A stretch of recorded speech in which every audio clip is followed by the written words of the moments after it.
Hey guys, Ross here. Today I wanted to talk about how to pick the best breed of rabbit for meat, what to look for, and what to consider when buying a rabbit. I have both my does here. They are pretty much the same age, and one is a purebred New Zealand, the other is a Champagne d'Argent, and they're both pretty much the exact same size. I would say the New Zealand has the edge slightly. One of the main things to consider when choosing a breed of rabbit is the meat to bone ratio. On, say, a Flemish Giant, the meat to bone ratio will be low. Large bones, less meat. With a New Zealand, it seems to be a pretty darn good ratio, so there's no point in trying to mess with that too much. I have bred some rabbits with a bit of Flemish Giant in them to see if they would be larger and produce more meat, but they just have larger feet, basically.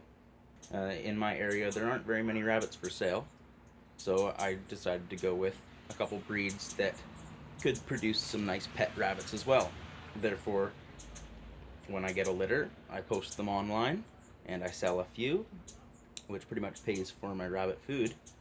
Then I'll butcher the rest, and that works very well.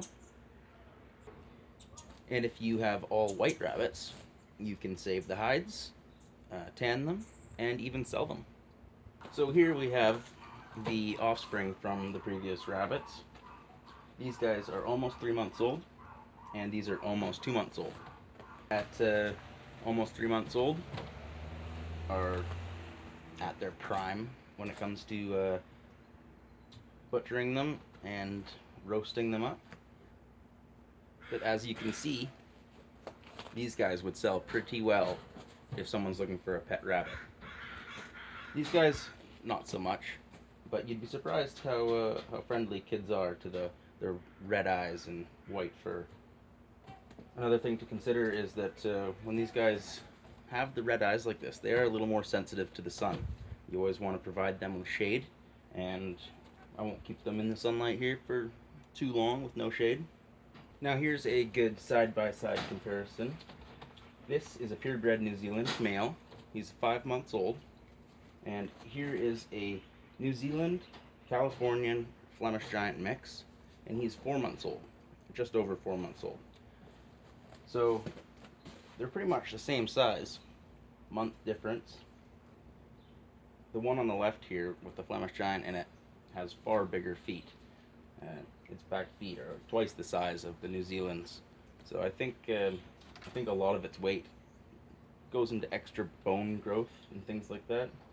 In the end, when it comes to picking which rabbit to use just for meat purposes, a purebred New Zealand or Californian really makes no difference when it's all skinned out.